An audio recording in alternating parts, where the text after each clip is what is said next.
Here's the truth. While I was doing a video on Kent Hovind's brand new creation seminar on cavemen, I realized it was very similar to the one he'd done over 15 years ago.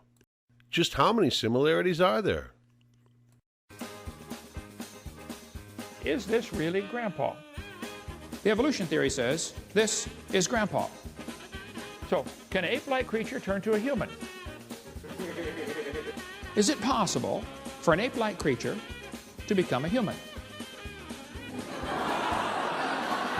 It depends on what you mean by a caveman, okay? Many people in the Bible lived in caves. It depends what you mean by caveman. Many people in the Bible lived in cave. Was the world's most wanted caveman for a while. So, there's the world's most wanted caveman right there. Let's talk about some of these cavemen. Nebraska man.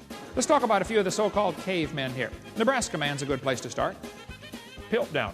1912, New York Times ran an article, Darwin theory is proved true.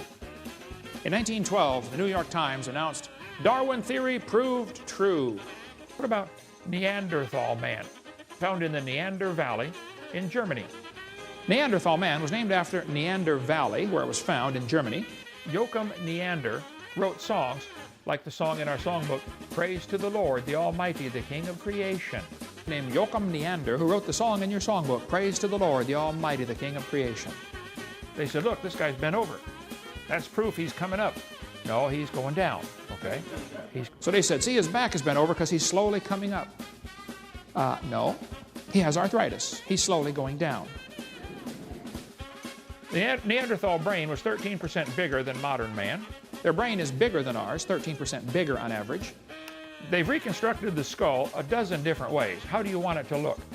They gave the same Neanderthal skull to 9 different artists and said, what did it look like? They got 9 different answers. Jack Cuazzo is a dentist. He went over to Europe and got permission to study the real original Neanderthal skull. Jack Cuazzo studied the Neanderthals very carefully. He went and studied the originals. The Bible teaches before the flood came, people lived to be 900 years old. After the flood, they still lived to be 400, and then 200, and then 100. See, before the flood, they lived to be over 900. After the flood, they still lived to be 400 years old, and then 200, and then 100. The bones of your face never stop changing. Well, the bones of your face never stop growing. Professor Rainer Prach von Zeiten. Professor Rainer Prach von Zeiten. The brow ridge never stops growing. The bones of your eyebrow ridge grow all your life. This size probably indicates an individual over 200 years old. So the Neanderthals were nothing but perfectly normal humans who were living to be 200 or 300 years old. Cro-Magnon man was modern in every respect, just like today. Why do they put him in the books as evidence for evolution? Cro-Magnon man was perfectly normal in every respect. So why do they call that a missing link? This Australopithecus afarensis, more commonly known as Lucy. How many have ever heard of Lucy before? Well, Australopithecus afarensis, better known as Lucy. How many have ever heard of Lucy before? 3 foot tall chimpanzee. 3 feet tall. Obviously a chimpanzee. Lucy might still be alive in Sumatra. There could be some Australopithecines still alive. Upright walking monkey down in Sumatra, down near Vietnam. It's almost all the same. The only thing in this new seminar that was different were some things that he Googled recently and misinterpreted.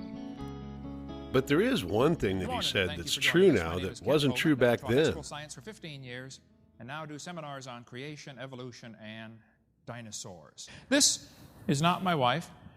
That's right. She left him as soon as he got out of prison.